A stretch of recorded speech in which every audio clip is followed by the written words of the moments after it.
palaban niya sa atin, si yung kaibigan niya si Usaka. Alam ko, Usaka, sumasali ka rin sa slap battle, matigas ang panga mo. Alam ko, sumasali ka sa URCC, pero yung laro natin, boxing yan. Ibahin mo ang boxing sa mga mo, sport mo.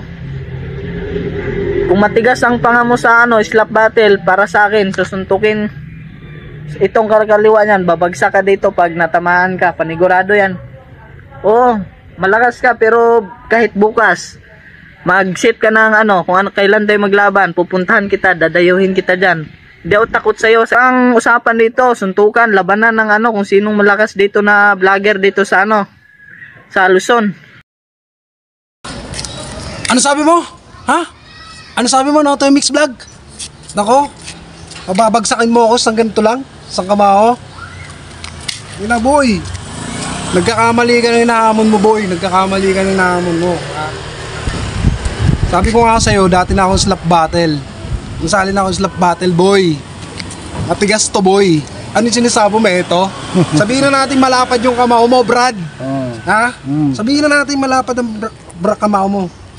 Pero sinasabi ko sa'yo, pag etong tumama sa'yo, isa lang ang tumama sa'yo. Sinasabi ko sa'yo, 3 buwan kang matutulog, 3 buwan kang magpapahinga, Brad. Wag ako, Brad. Ako pa hinahamon mo, Brad.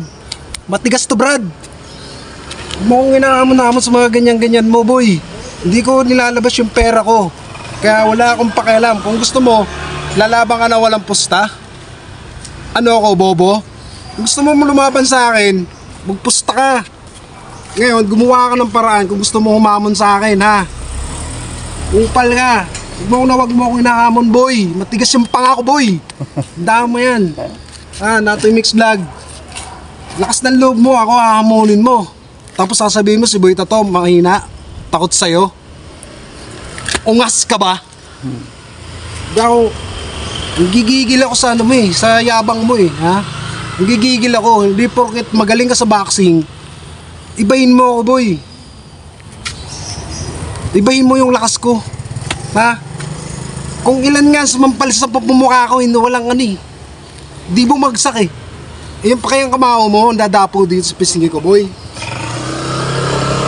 Tigilan mo ako, boy. Battery pa ko sa'yo. Ikaw ang mag-set kung anong oras gusto mo, kung anong araw gusto mo, iset mo, pumunta ka. Kung gusto mo ako dadayo dyan, huwag mong pinaghahamon. Tigilan mo ako, boy.